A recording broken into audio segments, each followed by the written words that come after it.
Bueno, continuando con nuestro club de lectura, estamos con grandes biografías y vamos a continuar con el capítulo número 17. Estamos con Rembrandt. Es curioso cómo se pierde la noción del tiempo en el mar. Además, mis viajes de inspección a nuestras escuadrillas navales que patrullaban en el Báltico para mantener abiertas las rutas comerciales holandesas acontecían de manera tan esporádica que ninguno de ellos lo recuerdo con nitidez. Han pasado a construir en mi mente una inmensa nebulosa.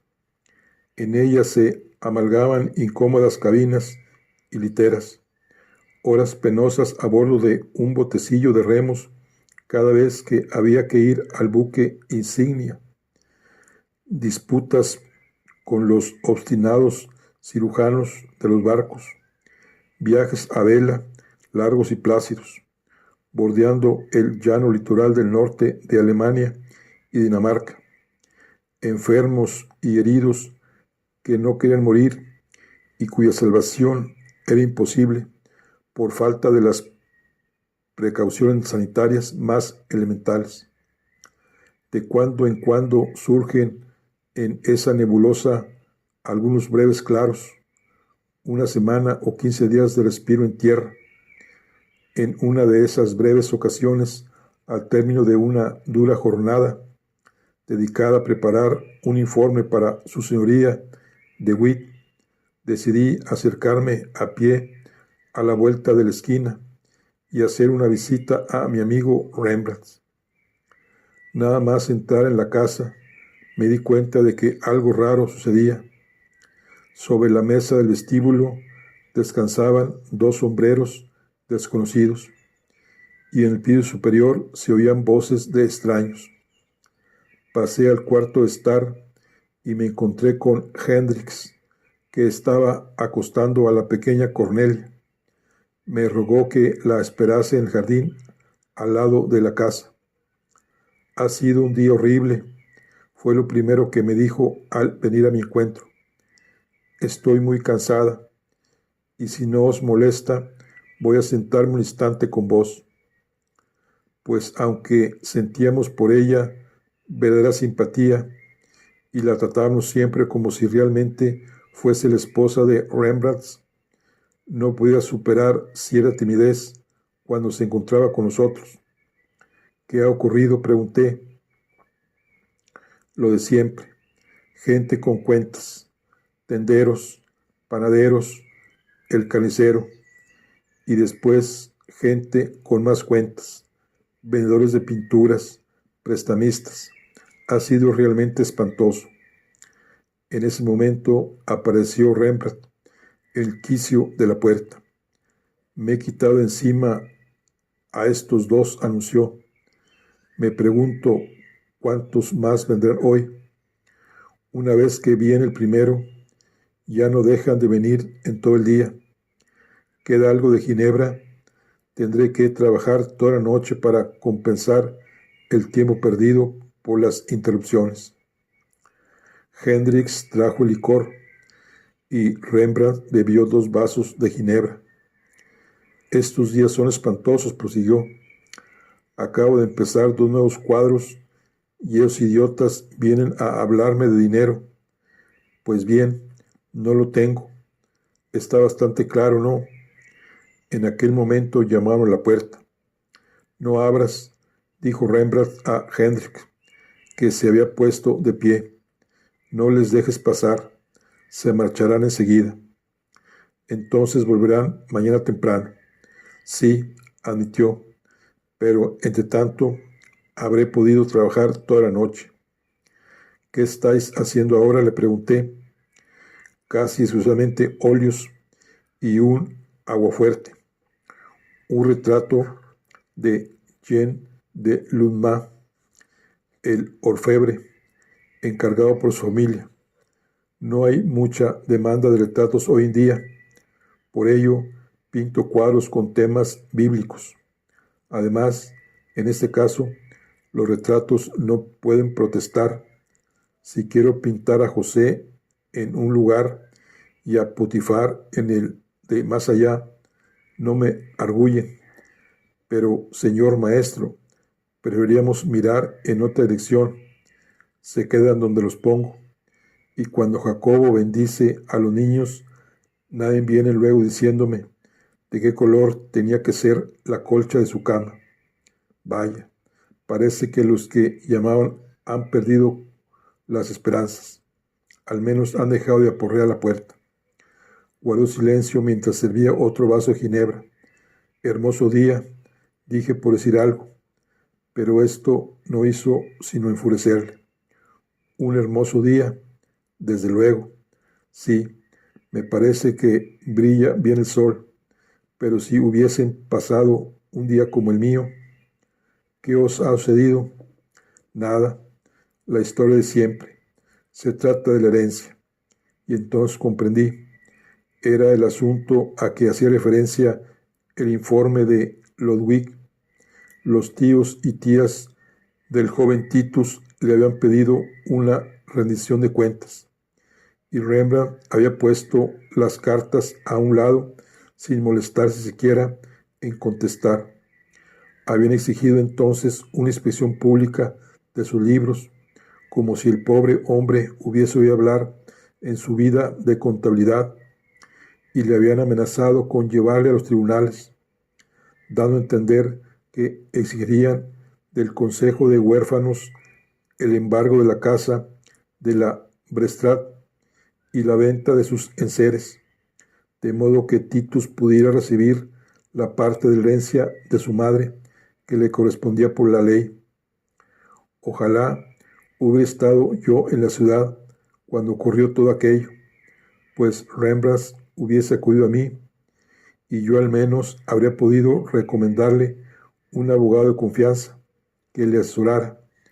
Pero Rembrandt, perplejo y aterrado, había inquirido en la primera persona que pasó por su estudio el nombre de un abogado, cualquiera serviría, y la primera persona resultó ser un marchante de dudosa reputación que le visitaba con la esperanza de venderle un falso Miguel Ángel, y le había recomendado a un picapleitos, un individuo que sin duda no ignoraba lo esperado de la situación, pero que con el fin de poder quedarse con una parte al menos de los bienes tangibles de su cliente, propuso a Rembrandt transferir oficialmente a Titus la casa de Brestrat como parte de la herencia materna del muchacho. La finalidad de esta maniobra habría resultado clara para cualquier otro menos radicalmente inexperto en tales circunstancias. Era un intento de aplacar a la familia Ugelburs, estafando a otros acreedores, mas para llevar a cabo oficialmente dicha transferencia, el documento tenía que estar certificado, como es sabido, por el Consejo de Huérfanos, una institución conocida por su escrupulosa honradez. No habían hecho averiguación alguna, dando por supuesto que nadie tendría la osadía de presentarse ante ellos pidiéndoles amablemente que declarasen la casa propiedad del huérfano, cuando dicha casa pertenecía de hecho a la sindicatura de los acreedores. Pero estos honorables caballeros cometieron un error. Rembrandt, totalmente ignorante de los términos de negocios, ni siquiera se había molestado en informarles de que la casa estaba fuertemente hipotecada. Se llevó a cabo la transferencia y naturalmente a la mañana siguiente los acreedores estaban enterados de la novedad. Los dos sombreros que ya había visto en el vestíbulo pertenecían a dos de los más importantes acreedores. Habían insistido en que lo recibiese Rembrandt, le habían llamado estafador y le habían exigido que anulase en el plazo de 24 horas la escritura por la cual se cedía a Titus la propiedad de la casa como parte de la herencia materna, a menos que se le entregasen al instante la promesa firmada de que iba a ser satisfecha esta petición. Pedirían que fuese declarado en quiebra antes de que finalizara la jornada. Rembrandt los había escuchado distraídamente. Les había rogado que le excusasen un minuto, con el fin de pedir consejo a Hendrik. Había pasado por delante de la puerta de su estudio. La puerta estaba abierta y aún había luz, y reparando en algo que desde ese tiempo quería cambiar en el turbante multicolor de Putifar, había cogido un pincel para hacer una pequeña corrección, y así había continuado trabajando hasta que unos fuertes golpes en la puerta principal le recordaron la razón de haber acudido al piso superior. Rembrandt se había olvidado por completo de sus visitantes. Al principio se había sentido bastante avergonzado por su mala educación, mas para cuando yo le vi, su preocupación se había trocado en regocijo. Les está bien empleado, dijo, por venir a molestarme. Seguramente ahora me dejarán en paz. Pero sonaron nuevos golpes en la puerta principal, dados de forma inequívocamente oficial, lo que nos hizo comprender que no habría más remedio que atender esta imperiosa llamada. Yo abriré, dijo Hendrik. Sí, más vale que abráis, añadí yo. Está bien, fue el único comentario de Rembrandt. Un momento después, volvía Hendrix, seguida de un hombre de escasa estatura, vestido con larga capa parda, a quien todo el mundo habría identificado como empleado de una funeraria. ¿Tengo el honor de dirigirme al señor Rembrandt van Rijn?, preguntó. Olvidaos del honor, contestó Rembrandt rudamente. ¿Qué os lo que queréis? Solo entregaros esto, contestó. Rembrandt cogió el gran sobre amarillo que le tendió el empleado de pompas fúnebres. ¿Qué es esto?, preguntó. Una declaración de quiebra, repuso el tétrico alguacil. Supongo que no podréis evitarlo, le dijo Rembrandt. Así es, señor, contestó. Este es mi oficio. Un momento más tarde, oíamos el ruido de la puerta al cerrarse tras él, y todo quedó en silencio, hasta que las campanas de la iglesia del sur comenzaron a dar la hora. Rembrandt preguntó, ¿qué hora toca? ¿Hay luz hasta tan tarde en estos días? Conté las campanadas, las 10. Entonces mejor será que vuelva a mi estudio. Supongo que me esperan tiempos difíciles. En fin, todavía soy joven. Con mi pintura me he metido en estos problemas. Supongo que tendré que salir de ella con mi pintura también. Pero no ocurrió así. Desde aquel día hasta la hora de su muerte, fue un hombre irremisiblemente arruinado. Al día siguiente nos reunimos en su casa media docena de personas, todos buenos amigos de Rembrandt. Sabíamos de que todo esfuerzo por salvar al navío del próximo hundimiento sería vano, pero intentábamos ver el modo de llevar a buen puerto lo antes posible a los pasajeros del barco condenado a naufragar. No podían permanecer en la casa. No les estaba permitido tocar un solo objeto. Los funcionarios del tribunal de quiebra podrían llegar en cualquier momento para hacer el inventario de los muebles y los cuadros, y cuando esto hubiese concluido, ni siquiera podrían dormir en sus lechos. Ofrecí mi casa a Hendrik y a la pequeña Cornelia. Ellas podrían ocupar mi cuarto, y Titus compartir el de mi hijo. Todos convenimos en que era una buena idea. En cuanto a Rembrandt, a nosotros nos incumbía la misión de encontrar alojamiento para él, pues si le dejábamos resolver el problema a su modo, solo Dios sabe de lo que sería capaz.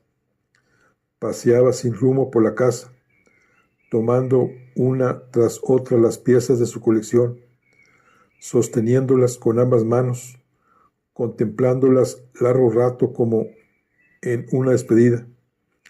Teníamos que cuidarle como a un niño, mientras que Titus, a quien ninguno de nosotros prestara nunca excesiva atención, se nos revelaba ahora como un hombre maduro. Mandó llamar al panadero, al tendero, al frutero, les explicó brevemente la situación y dispuso todo de forma que su padre obtuviese crédito unos días más.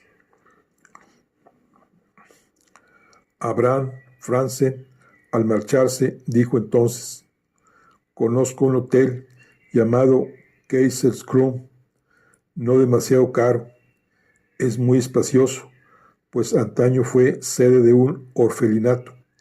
Si todo esto, hizo un amplio gesto con los brazos, ha de venderse, la subasta puede celebrarse muy bien ahí, y Rembrandt, mientras tanto, tendrá alojamiento.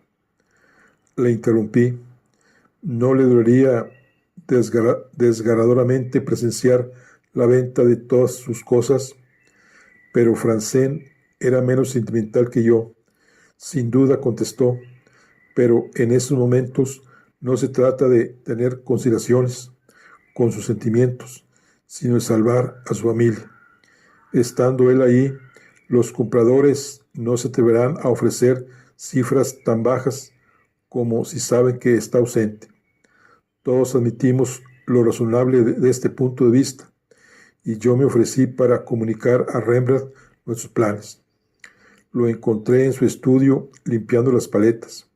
Supongo que ni siquiera me pertenecen, pero no puedo dejar que se estropeen. Han sido mis fieles servidoras.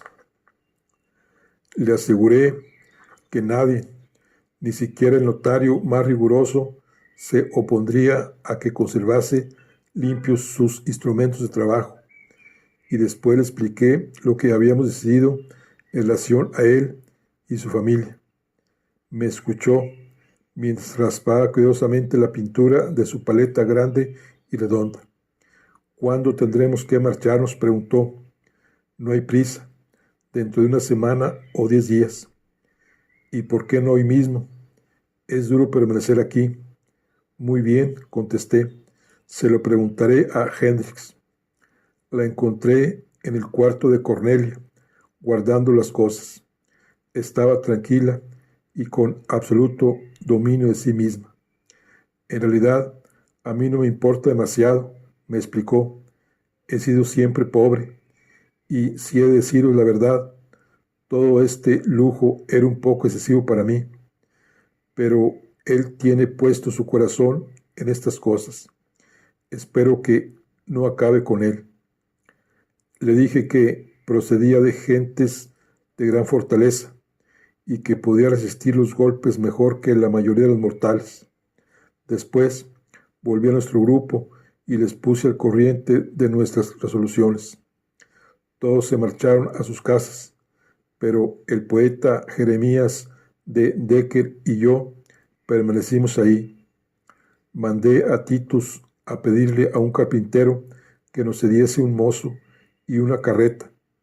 Ordené a aquel hombre, cuando llegó, que trasladase a mi casa las pertenencias de Hendrik, el pequeño baúl de Titus y la cuna de Cornelia, y rogué a de Decker que les acompañase para asegurarse de que llegaban con bien. Luego subí al piso de arriba y ayudé a Rembrandt a colocar sus ropas, zapatos, camisas, sábanas y mantas en una pequeña maleta de piel. Concluido ese trabajo, regresamos al estudio. Supongo que no puedo llevarme ninguna de estas cosas, me dijo. Me temo que, en efecto, no os está permitido, observé. Tomó una de esas largas agujas de cirujano me había servido para practicar sencillas operaciones y se las ofrecí cuando se me embotó, pues siempre se estaba quejando de que no podía dar con un instrumento de acero realmente útil para trabajar a punta seca. Me la mostró y dijo: «¿Me la disteis, verdad?». «Sí», contesté, «solo os la presté». «Entonces todavía os pertenece». «Ah, naturalmente». «¿Me permitiréis que me quede con ella un poco tiempo más?». «Con mucho gusto», exclamé. Se dirigió hacia el rincón y en una mesita rebuscó entre los restos de tubos gastados y pinceles viejos hasta encontrar un corcho usado. «Voy a estafar un poquito a los acreedores, quedándome con este corcho», me dijo, clavando en él la aguja de acero para no estropear la punta. «Y me quedaré también con la plancha de cobre. No se darán cuenta. Y si se lo dan, que me lleven a la cárcel. Pero necesito algo para ir tirando las próximas semanas», dijo, guardándose ambas cosas en el bolsillo. Recogí su maletín y lo bajé al primer piso. En ese momento llamaron a la puerta y yo mismo la abrí. 2 hombres con capas negras me anunciaron en el descansillo que el Tribunal de Quiebras les enviaba para hacer un inventario. «¿No es un poco pronto?», les pregunté. «Sí», admitió uno de ellos, «pero algunos acreedores temen que si no actuamos con diligencia, parte de estas cosas pueden desaparecer». Rembrandt estaba a un paso detrás de mí. Era imposible que no hubiese oído el último comentario. «Tenés razón», dijo, sacando de su bolsillo la pequeña plancha de cobre. «Estaba a punto de robaros esto. Mejor será que os quedéis con ello». Pero el oficial meneó la cabeza. «Comprendo vuestros sentimientos, señor», dijo con más delicadeza de la que cabría esperar, «pero animaos, sois hombre famoso. Dentro de unos años volveréis a esta casa en carroza de 4 caballos». Y saludó al maestro muy cortés, sacando luego su bolsillo un pedazo de papel y un lápiz. «Sin duda me perdonaréis», dijo brevemente. Vestíbulo de la entrada, comenzó a escribir. «Un cuadro. ¿De quién es?». «Un cuadro de Adrián Brouwer, que representa». Silenciosamente cogí a Rembrandt del brazo y le empujé hacia la puerta. Jamás volvió a pisar aquella casa. 2 años más tarde, fue vendida a un zapatero que la dividió en 2 pequeños apartamentos. Se quedó con uno y alquiló el otro a un carnicero.